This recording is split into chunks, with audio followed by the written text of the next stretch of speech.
को करने दो। कोई नवरात्रि का व्रत अगर एक गिलास दूध पर कर रहा है तो उसको करने दो। अगर नवरात्रि का व्रत एक जरासी सुपारी पर कर रहा है तो करने दो। कोई नवरात्रि का व्रत कैसे कर रहा है उसको करने दो, उसकी मर्जी। तुम्हारे घर में जैसा व्रत होता है, तुम्हारे घर में जैसा नियम हो। और कितनी महत्वता कलश की महाराज। जिनके घर में ज्यादा रोग हो, बीमारी हो, ज्यादा तकलीफें आ रही हो, कष्ट बढ़ रहा हो, बीमारियां बढ़ रही हो, या भय लग रहा हो, डर लग रहा हो, हृदय चित्त में कहीं ना कहीं आपको भय का भान हो रहा हो, तो एक लोटा पानी एक कलश में जल भर कर रख लीजिए और रात भर उसको रखे रहने दो। नवरात्र चल रहा है, उस कलश को रात भर रखकर सुबह सुबह उस कलश में एक बेलपत्र डालकर उस जल को नीम के पेड़ के नीचे, जहां नवरात्रि में नीम के पेड़ के नीचे सारी विद्याएं, आदि शक्तियां, सारी देवी उस नीम के पेड़ के नीचे विराजमान रहती हैं। उस कलश में एक बेलपत्र डालकर रात भर रखकर उस जल को पूरे घर में घुमाकर उस नीम के पेड़ के नीचे समर्पित कर दीजिए महाराज। घर में भय लगना बंद हो जाएगा, कोई बड़ी बीमारी आपको घेरेगी नहीं और उस बीमारी से, उस रोग से आप मुक्त रहेंगे। उस बीमारी से, उस रोग से आप मुक्त पाएंगे। वो बीमारी आपको घेर कलश का नवरात्रि में 9 दिन में से कोई एक दिन ऐसा ले लो जिस दिन कन्याओं का भोजन कराओ, साथ में उनको लाल चुनरी ओढ़ाओ या कोई लाल वस्त्र, लाल पूजन की सामग्री उनको दो, सुख मिले। नवरात्रि में देवी जी की जो बाती लगाई जाती है वो लंबी लगाई जाती है। लंबी बाती का प्रमाण अलग होता है। लंबी बाती क्यों लगाई जाती है? भगवान के मंदिर में दीप में, देवियों की पूजन में, लक्ष्मी की वृद्धि के लिए कौन से देवता क्या लंबी बत्ती लगती है और कौन से देवता क्या गोल बत्ती लगती है, उसका भी प्रमाण बनता है। किसी देवी की पूजन करो तो लंबी बत्ती आती है, कुल देवता की पूजन करो तो लंबी बत्ती आती है। किसी मंदिर में किसी देवता को लगाने जाओ तो गोल बत्ती लगती है, उसका भी प्रमाण है। लंबी बत्ती जहाँ लगाई है, अगर लक्ष्मी के सामने लगाई है तो लक्ष्मी की लंबाई बढ़ती है, लक्ष्मी की वृद्धि बढ़ती है। अगर कुल देवता के नाम की लगाई है तो वंश की वृद्धि होती है। इसलिए हमारे यहाँ अमावस्या पूनम को जो पाटे माटे बढ़ाते हैं उसमें गोल बत्ती नहीं लंबी लगाई जाती है, जिससे हमारा वंश बढ़े। नवरात्रि में देवी जी की जो बाती लगाई जाती है वो लंबी लगाई जाती है, गोल नहीं। क्यों? क्योंकि जिससे माँ हम पर कृपा बना कर रखी, हमारा वंश खूब बढ़े, हमारे यहाँ लक्ष्मी की वृद्धि है। स्थिर बाती, गोल बाती लगाई जाती है ब्रह्मा के मंदिर में, इंद्र के मंदिर में, देवता के मंदिर में।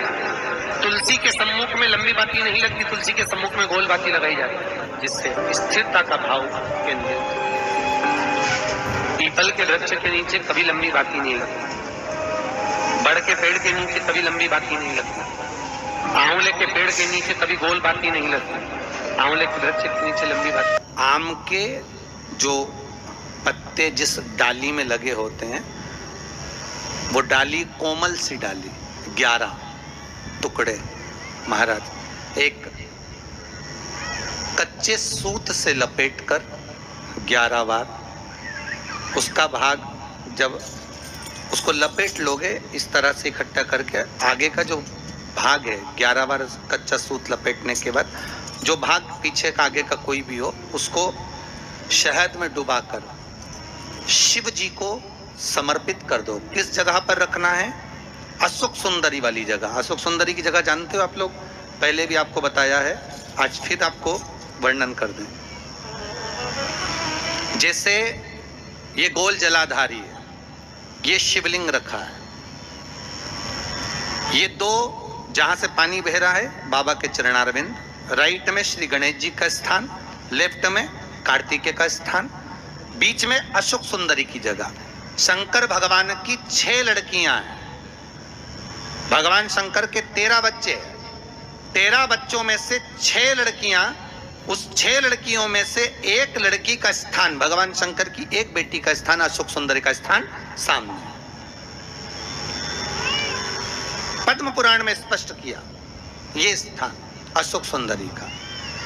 शंकर भगवान की जलाधारी में पार्वती जी का हस्त कमल, ऊपर से जो एक एक बूंद पानी गिरता है, ये शंकर भगवान की 5 लड़कियों का स्थान है। जया, विषहरा, शामरी बारी, दौतली और देव। शंकर भगवान की 5 लड़कियां भगवान शंकर के मस्तक पे जल की धार गिरा रही हैं। बीच में जो अशोक सुंदरी का स्थान है महाराज, उस जगह पर शहद का मुख, जो शहद आपने भिंगोया है, उस शहद का मुख शंकर जी की ओर कर कर इसी चैत्र के महीने में, इन्हीं नवरात्रि में शंकर भगवान के उस अशोक सुंदरी की जगह पर शहद का भाग शिव जी की ओर रख दें।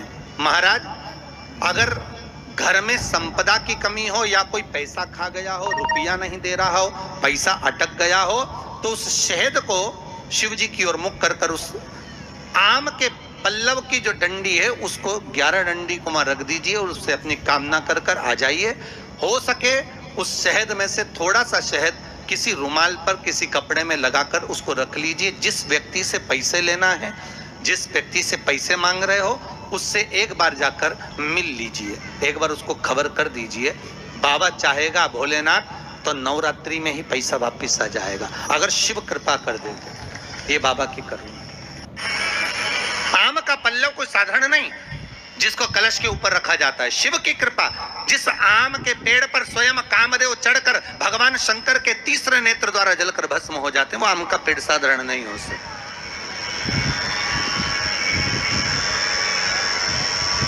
सहज नहीं है।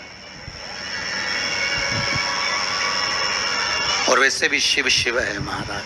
आम का जो पत्ता होता है, आम का जो पल्लव होता है, उस आम के पत्ते पर हल्दी और सिंदूर,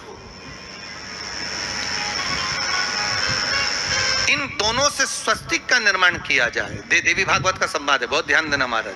जिन कन्याओं का विवाह ना हो पंचमी के दिन, नवरात्रे की कोई सी भी पंचमी, मतलब जो पंचमी तिथि पड़ेगी, कोई भी नवरात्रा हो, चाहे वो 4 नवरात्रे में से, चाहे वो पौष का हो, अश्विन का हो, चैत्र का हो, आषाढ़ का हो, किसी भी नवरात्रे में आप कर सकते हैं। एक पान के पत्ते पर, एक ही पत्ते पर जो 2 स्वस्तिक बनेंगे, एक हल्दी का बनेगा, एक सिंदूर का बनेगा।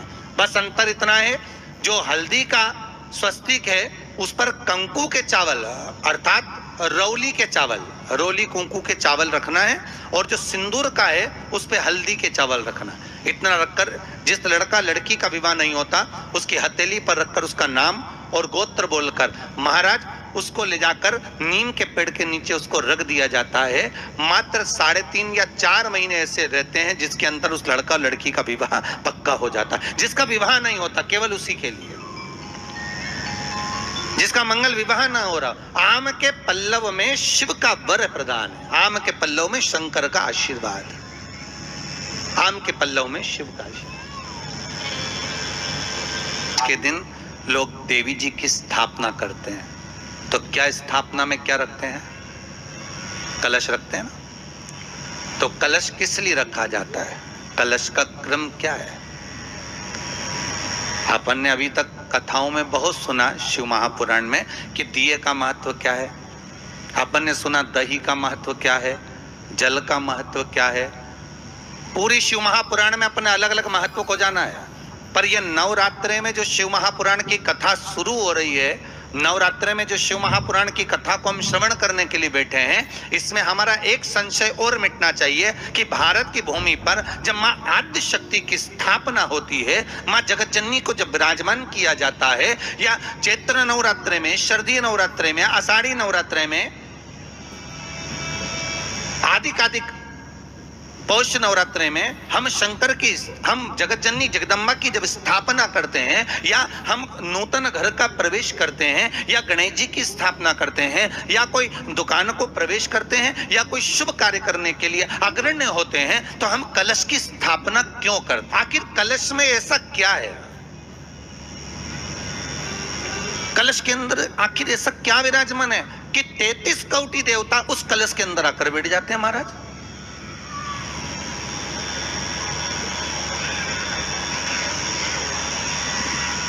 आप कोई यज्ञ करने जा रहे हो, आप कोई पोथी पुराण करने जा रहे हो, आप कोई अच्छा कार्य करने जा रहे हो, तो ब्राह्मण देवता कह देते कलश की स्थापना होगी, कलश की शोभा यात्रा निकलेगी, कलश यात्रा निकलेगी, कलश विराजमान होगा। और आज हर की पौड़ी पर, प्रयागराज में या उज्जैनी में, नासिक में जो बड़े बड़े कुंभ के मेले होते, कुंभ का मतलब भी तो कलश से होता है, उसकी महत्वता क्यों है?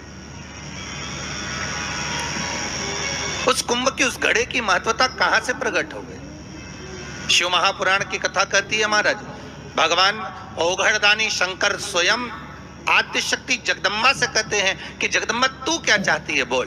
तो जगत जननी जगदम्बा कहती है कि जहां मैं हूं वहां शंकर है, ये आपने कह दिया, पर जहां शंकर है वहां पार्वती का होना जरूरी है। उसके लिए सिद्ध करने के लिए एक स्थान ऐसा बनाया जाए जहां पर शंकर विराजमान है और शंकर के साथ पार्वती विराजमान है। तो शिव जी ने कहा पार्वती उसके लिए मैं तुझे एक सुंदर कलश का निर्माण कर देता हूं।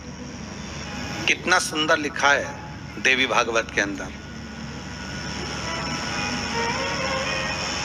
कि जहां